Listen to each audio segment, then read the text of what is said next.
ज्योतिबा हा आमचा कुळस्वामी आहे. स्वामी म्हणजे मालक, देव. दक्षिण भारतात देवाला स्वामीच म्हणतात. आपला महाराष्ट्र हा दक्षिण भारताचाच उत्तरेकडील भाग आहे. स्वाभाविकच देवाला स्वामी म्हटलं जातं. कुळ म्हणजे कुळी, गोत्र. पूर्वीच्या काळी फार मोठे झालेले कुटुंब म्हणजे कुळ होय. नुकतेच मला एक माझे मित्र भेटले होते. ते म्हणाले, आम्ही 5 जण भाऊ आहो आणि मला 6 जणी बहिणी आहेत. आम्हा सर्वांची मुलं सुमारे 85 आहेत आणि आमच्या मुलींनाही आता मुलं झाली आहेत. 1-2 पिढ्यातच हे कुटुंब एवढं वाढलेलं आहे बघा. तर पुष्कळ वर्ष लोटल्यानंतर एखाद्या कुटुंबाचा पसारा केवढा मोठा झालेला असेल. हा सारा पसारा एकाच कुळातील आहे हे उघड आहे. त्यामुळं ह्या एकाच कुळातील लोकांचे आचार विचार, संस्कृती आणि देवधर्मही स्वाभाविकपणे एकाच प्रकारचा असतो. गोत्र हा संस्कृत शब्द आहे. गो म्हणजे गाय हा जसा अर्थ आहे तसाच गो म्हणजे भूमी असाही अर्थ आहे. त्र म्हणजे रक्षण करणारा, भूमीचे रक्षण करणारा असा गोत्र शब्दाचा अर्थ झाला. भूमीचे रक्षण करणारे सारे लोक या गोत्रात येऊ लागले. छांदोग्य उपनिषदात कुटुंब या अर्थानं गोत्र शब्द आलेला आहे. ज्योतिबा हा आमचा कुळस्वामी आहे. याचा अर्थ आमचे जे वाढलेले कुटुंब आहे त्या सर्वांचा ज्योतिबा हा देव आहे. ज्योतिबाला आपला कुळस्वामी मानणारे लोक हे एकेकाळी केव्हा तरी एकाच कुटुंबातील असावेत हे यावरून उघड दिसून येतं. आमचा कुळस्वामी असलेला हा ज्योतिबा देव कोल्हापूर जवळ असलेल्या रत्नागिरी डोंगरावर आहे. दरसाल चैत्र शुद्ध पौर्णिमेला हस्त नक्षत्रावर ह्या देवाची पालखी निघते आणि त्या दिवशी तिथं मोठी यात्रा भरते. 1-2 लाखाहून अधिक लोक या यात्रेला जमत असतात. ज्योतिबाचा वार रविवार समजतात तेव्हा दर रविवारी आणि दर पौर्णिमेलाही देवाच्या दर्शनाला जाणारे अनेक भक्त आहेत. माझे वडील, चुलत भाऊ आणि अनेक भाऊबंद ह्या यात्रेला गेलेले मी पाहिले आहेत. इतकंच नाही तर अगदी लहानपणी मीही ज्योतिबाच्या यात्रेला गेल्याचं मला आठवतं. घरच्या वडील मंडळींनी मला बरोबर नेलं होतं. आमच्या गावापासून मधल्या रस्त्यानं 15-16 मैलावर ज्योतिबाचा डोंगर असल्यामुळं आम्ही बैलगाडीनं ह्या यात्रेला गेलो होतो. डोंगरावर पूर्वेच्या बाजूला उतरणीवर एका झाडाखाली आम्ही उतरलो होतो. आमच्या कुणीतरी पूर्वजानं हे झाड लावलं होतं आणि आमचे वाडवडील दर साल तिथंच उतरत आले आहेत असं त्यावेळी मला सांगण्यात आलं होतं. ह्यावेळचा जो देखावा अजून माझ्या डोळ्यापुढं आहे तो असा की यात्रा फार मोठी भरली होती आणि पालखीवर गुलाल खोबरे उधळणाऱ्या आणि देवाचं दर्शन घेणाऱ्या लोकांनी एवढी गर्दी केली होती की पुष्कळ लोक चेंगरून जात होते. देवावर उधळलेले खोबरे खाली पडले की प्रसाद समजून ते वेचण्याचा प्रयत्न भक्त लोक करतात आणि त्यावेळी चेंगराचेंगरी घडते. पालखीतील देवाच्या दर्शनासाठीही लोक अशी धांदल करतात. यावेळी गुलाल खोबऱ्याबरोबर दवणाही देवाला वाहतात. या यात्रेतील मोठा देखावा म्हणजे निरनिराळ्या ठिकाणाहून देवापुढं नाचवण्यासाठी आणलेल्या काठ्या. एका फार मोठ्या सरळ बांबूला लाल आणि पांढरी पागोटी एकाड एक अशी तिरपी गुंडाळलेली असतात. काठीला वर गंगावनाचा काळा किंवा पांढरा झुपका बांधलेला असतो. मध्याच्या जरा वर एक फरारा लावलेला असतो आणि खालच्या बाजूला 3-4 फुटावर ह्या विळूभोवती एक आडवी फळी जाम बसवलेली असते. ही फळी खांद्यावर घेऊन भक्त काठी नाचवतात. काठीचा तोल जाऊ नये म्हणून तिला 3-4 काढण्या लावलेल्या असतात आणि दोऱ्यात ताणून धरणारे लोक काठीच्या आजूबाजूला उभे राहिलेले असतात. आडव्या लाकडी फळीवर देवाची मूर्ती बसवलेली असते. दूर दूरच्या गावातून भक्त लोक या काठ्या खांद्यावरून आडव्या पाडून यात्रेला वाहून आणीत असतात. ह्यापैकी काही काठ्या मानाच्या असतात. देवाच्या पालखीपुढं त्या असतात. सातारा तालुक्यातील फाळक्यांच्या पाडळीची फाळक्यांची काठी आणि निनाम पाडळीची ढाण्याची काठी ह्या अशा मानाच्या काठी आहेत असं मला लहानपणी समजलं होतं. ह्या यात्रेतील दुसरा एक विशेष म्हणजे चांग भल्याचा जयघोष हा होय. भक्त लोक देवाची पालखी निघाली म्हणजे देवाच्या नावं चांग भलं, देवाच्या घोड्याच्या नावं चांग भलं, देवाच्या काठीच्या नावं चांग भलं असा जयघोष सारखा करीत असतात. देवाची पालखी दुपारी 12 वाजता सड्यावर येते. डोंगरावरील उंचवट्याच्या सपाट भागाला सडा म्हणतात. देवाचं देऊळ ह्या सड्याच्या एका बाजूला खोलगट भागात आहे. तिथून सड्यावर चढत यायला किंवा सड्यावरून खाली देवळापर्यंत जायला पुष्कळ पायऱ्या तयार केलेल्या आहेत. ह्या सड्याच्या दुसऱ्या बाजूला थोड्या खोलगट भागावर यमाई देवीचं देऊळ आहे. देवाची पालखी सड्यावरून पुढं यमाईच्या भेटीला खाली उतरते. यमाई ही ज्योतिबा देवाची बहीण आहे असं म्हणतात. यमाईच्या दर्शनानंतर पालखी परत फिरली की यात्रा आटोपते. देवाच्या डोंगरावर एक लहानसं गाव वसलेलं आहे, त्याला वाडी रत्नागिरी म्हणतात. या वाडीत मुख्यतः देवाचे पुजारी राहतात. ते गुरव जातीचे आहेत. गुलाल, खोबरे, चुरमुरे, बत्ताचे, ऊद, फुलं वगैरे विकणारेही काही लोक तिथे राहतात. येथील गुरुवांनी देवाचे भक्त वाटून घेतलेले असतात. यात्रेच्या नंतर हे गुरव गावोगावी आपल्या भक्तांकडे जाऊन देवाचा अंगारा आणि प्रसाद देत असतात. भक्त लोक त्यांना जेवायला घालतात आणि आपल्या शक्तीप्रमाणे दक्षिणा देतात. यात्रेच्या वेळी जो तो भक्त आपल्या गुरुवाकडे उतरतो म्हणजे त्याच्याकडे जागा असली तर राहतो, पण मुख्यतः त्याच्याकडं देवाचा नैवेद्य करवतो आणि त्याच्यामार्फतच तो देवाला अर्पण करण्यात येतो. आमच्या कुटुंबाचाही असा एक गुरव आहे. वर्षातून एकदा भरणारी मुख्य यात्रा झाल्यावर आठवडाभरानं तिथंच एक लहानशी यात्रा पुन्हा भरते. तिला पाकाळणी म्हणतात. ही यात्रा मुख्यतः आजूबाजूच्या गावांच्यासाठी असते. मुख्य यात्रेच्या वेळी गर्दी फार असते. देवाचं दर्शन नीट होत नाही आणि यात्रेसाठी आलेल्या काही मालाची खरेदी नीट करता येत नाही, म्हणून पाकाळणीच्या जत्रेचा फायदा आजूबाजूचे लोक घेतात. माझा विवाह झाल्यानंतर कुटुंबातील काही मंडळींसह आम्ही नवरा बायको एकदा ज्योतिबाला जाऊन आलो होतो. अशा जाण्याला वावर जत्रा म्हणतात. आपला प्रपंच पुढं नीट चालावा म्हणून देवाच्या दर्शनाला नव्या जोडप्यानं एकदा जाऊन यावं अशी रूढी पडलेली आहे. लहानपणी माझ्या मनात देवासंबंधीची अंधश्रद्धा बरीच होती. शेंदूर फासलेला दगड कुठेही दिसला की मी हात जोडत असे. मी मुसलमानांच्या पिरालाही असाच भक्तिभावानं नमस्कार करीत असे. मूर्तीपूजा ही परमेश्वर प्राप्तीची पहिली पायरी आहे असं शाळेमध्ये 3ऱ्या इयत्तेत शिकत असताना गुरुजींनी सांगितलेले माझ्या लक्षात राहिलेले होते. लहानपणी शाळेतील 4थ्या इयत्तेच्या पुस्तकातील एका धड्यात ईश्वर सर्वव्यापी आहे, तो सगळीकडे भरलेला आहे, आपण करतो ती सर्व कृत्य त्याला दिसतात इत्यादी दिलेलं होतं. तेही माझ्या ध्यानात राहिलेलं होतं. आणि जरा मोठा झाल्यावर मी जेव्हा विचार करू लागलो तेव्हा हळूहळू मूर्तीपूजेवरील माझी श्रद्धा उडत गेली. वयाच्या 20व्या वर्षापासून ती अजिबात नाहीशी झाली. विवाहानंतर 4-5 वेळा निरनिराळ्या कारणांनी मी ज्योतिबाच्या डोंगरावर देवाच्या दर्शनाला जाऊन आलो आहे. मात्र देवाच्या संबंधानं ऐतिहासिक माहिती मिळवण्याचा मी प्रयत्न केला. योगायोगानं ह्या सुमाराला ब्राह्मणेतरांचे विद्वान पुढारी भास्करराव जाधव यांचा आणि माझा परिचय झाला आणि ज्योतिबा संबंधी काही माहिती मला मिळाली. पुढं लवकरच श्री भास्करराव जाधव हे मुंबई राज्याचे मंत्री झाले. त्यावेळी मुंबई राज्यामध्ये कर्नाटकातील 4 जिल्हे, गुजरातचा संस्थान सोडून सगळा भाग आणि सिंध प्रांत एवढा मुलूक होता. आजचा विदर्भातील 8 जिल्ह्यांचा आणि मराठवाड्यांच्या 5 जिल्ह्यांचा भाग मात्र या मुंबई राज्यात नव्हता. नामदार जाधवराव एकदा सिंध प्रांतातून हिंडून आले होते आणि त्यांची माझी भेट झाली होती. बोलण्यातून बोलणे निघाले. ज्योतिबा संबंधी आणि चांग भल्यासंबंधीही बोलणं निघालं आणि ते म्हणाले, आपला रत्नागिरी ज्योतिबा हा देव मूळचा सिंध प्रांतातला आहे. तेथील लोक पूर्वी ज्योतीची पूजा करत.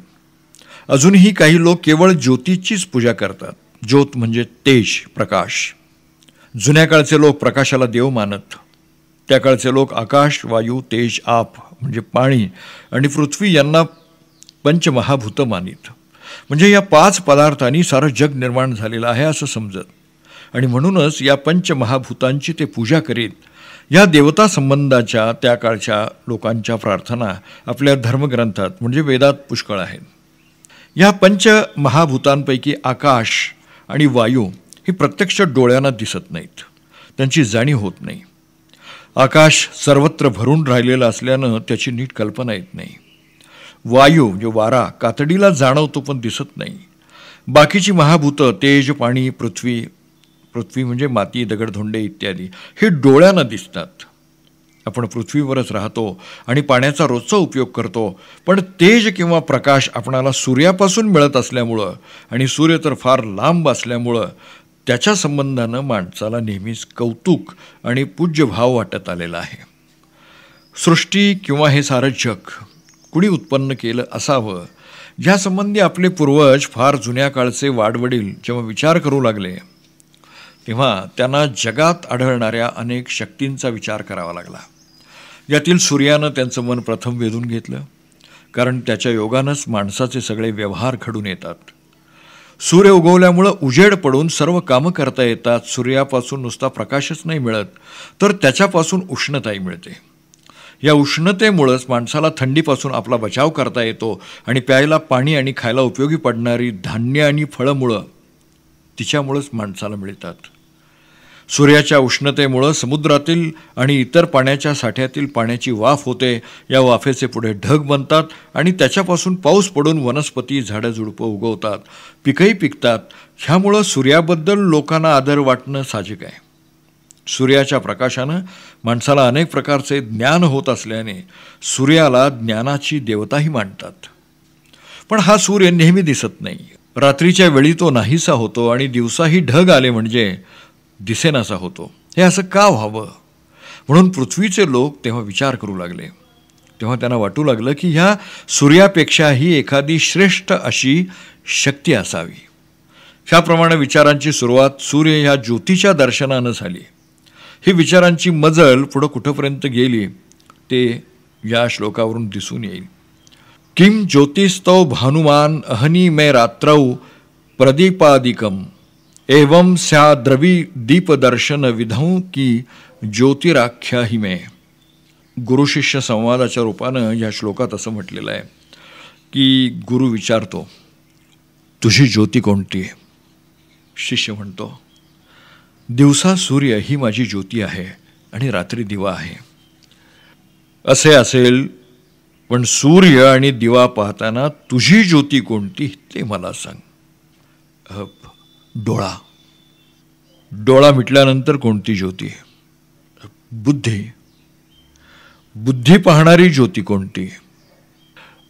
तिथं मी उभा आहे. म्हणून तू सर्वश्रेष्ठ ज्योती आहेस. प्रभो, मी ती ज्योती आहे. ह्याप्रमाणे विचार परंपरा ज्योतीवरून सुरू होते आणि परब्रह्म किंवा परमेश्वर स्वरूप ज्ञानरूप असल्यानं ज्योती शब्दानं त्यांचाही बोध होतो. म्हणून ईश्वर स्वरूप ध्यानात येण्यासाठी दिवा ठेवणं, ज्योत पाजळणं वगैरे कार्यक्रम सुरू झालेला असावा. हिमालयातील कांग्रा खोऱ्यात ज्वालामुखी नावाचं देवस्थान आहे. जमिनीतून एक प्रकारचा ज्वालाग्राही म्हणजे पेट घेणारा धूर वर येत असतो. तो एकदा पेटवला की सतत जळत राहतो. त्यामुळे ह्या ठिकाणाला पवित्र मानतात आणि तिथं यात्रेसाठी लाखो लोक जातात. ही ज्योत म्हणजे तेज रूपानं परमेश्वरच अवतरला आहे असं समजून त्याची उपासना सुरू झालेली असावी. सिंध प्रांतातील लोक दिव्याच्या ज्योतीला देव समजून त्याची पूजा अर्चा का करीत असावे याची कल्पना यावरून येईल. सिंध प्रांतातील काही लोक पुढं महाराष्ट्रात राहायला आले तेव्हा त्यांनी आपल्याबरोबर आपला देवही आणला. त्यांचा हा देव म्हणजे आपला ज्योतिबा. नामदार भास्करराव जाधव यांनी आणखी काही असंही सांगितलं की आपण एकमेकांना भेटलो म्हणजे राम राम किंवा नमस्कार म्हणतो. त्याप्रमाणे सिंध प्रांतातले लोक चंगा भला असं म्हणतात. शुभम भवतु म्हणजे चांगले भले हो अशा अर्थाचाच हा शब्द आहे. सिंध प्रांतातून आलेल्या ज्योतिबाबरोबर तिकडचा चंगा भला शब्दही आपल्याकडे आलेला आहे. मात्र त्याचं रूप आपण चांग भलं असं केलं आहे. आपल्या देशात केव्हा तरी येऊन द्रविड लोकांनी वसाहत केलेली होती. नंतर बऱ्याच वर्षांनी आर्य लोक इथं राहायला आले. या आर्यांनी उत्तरेकडचा भाग व्यापल्यानंतर ते दक्षिणेकडे सरकायला लागले. सिंध प्रांतातले लोक आपल्या महाराष्ट्रात राहायला आले. ते अशाच प्रकारे सिंधमधील हे लोक समुद्र मार्गानं महाराष्ट्रात उतरले. रत्नागिरी बंदरात उतरून ते कोल्हापूरच्या बाजूला आले. या लोकांनीच आपला देव ज्योतिबा महाराष्ट्रात आणला. तो रत्नागिरीच्या बाजूनं आला म्हणून त्याला रत्नागिरी ज्योतिबा म्हणतात. आणि ह्या लोकांनी हा देव ज्या डोंगरावरून आणून ठेवला त्याला रत्नागिरी म्हणू लागले. डोंगरावर वसलेल्या गावाला त्यामुळं वाडी रत्नागिरी म्हणण्यात येतं. मूळ देव ज्योतच, पण महाराष्ट्रात आपण त्याला ज्योतिबा म्हणतो. बा म्हणजे बाप. देव हा सगळ्यांचा बापच. बहिरोबा, खंडोबा, नाईकबा, म्हसोबा, म्हस्कोबा इत्यादी नावे अशीच पडलेली आहेत. महाराष्ट्रात आल्यावर ह्या देवांचे रूपही बदलले. आताचा देव हा कोल्हापुरी पद्धतीची पगडी बांधलेला आणि घोड्यावर बसलेला देव आहे. ही ज्योतिबाची मूर्ती चतुर्भुज म्हणजे 4 हातांची असून तिच्या हातात खड्ग, पानपात्र, डमरू आणि त्रिशूल ही आयुध आहेत. मूळ ज्योत आता नंदादीपाच्या रूपानं देवळाच्या बाहेर काळभैरवा शेजारी तेवत असते. काळभैरव हा ज्योतिबाचा शरीर रक्षक मानतात आणि अगोदर त्याचं आणि नंदादीपाचं दर्शन घेऊन मगच ज्योतिबाच्या पाया पडायला लोक जात असतात. आपण महाराष्ट्रीय लोक मुख्यतः आर्य आणि द्रविड वंशाच्या मिश्रणातून झालेले आहोत. आर्य लोकांची वस्ती भारताच्या उत्तर भारतात वाढू लागली, तसं द्रविड दक्षिणेकडे सरकले. दक्षिणेकडील आंध्र, म्हैसूर आणि केरळ, तामिळनाडू या राज्यामध्ये द्रविडांचाच भरणा अधिक आहे. उत्तरेकडे आर्याचे वंशज अधिक आहेत. तशी आता साऱ्या भारतातच सरमिसळ झालेली आहे. शुद्ध आर्य किंवा शुद्ध द्रविड क्वचितच सापडतील. आपला महाराष्ट्र हा भारताच्या साधारणपणे मध्यावर असल्यामुळं इथं हे मिश्रण अधिक प्रमाणात घडलेलं आहे. त्यामुळं आर्य आणि द्रविड ह्या दोन्ही वंशाच्या चालीरीती आपल्याकडे आढळतात.